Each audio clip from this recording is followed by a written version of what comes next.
we have these coincidences or synchronistic events. So you have mind, you have matter, and then you have what we call matter, we have energy, and we have gravity. So we have matter, we have energy, and we have gravity.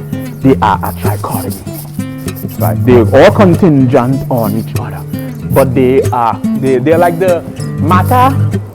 When we discuss in metaphysics and we discuss in mind and matter, or substance and attributes, when we explore substance and attributes, that's gap between mind and the materialization of matter into the synchronistic change of synchronistic or serendipitous or coincidental events. There are three fundamental elements that occur simultaneously in a symbiosis. Mind, you have, my apology, you have matter, you have energy, and you have gravity.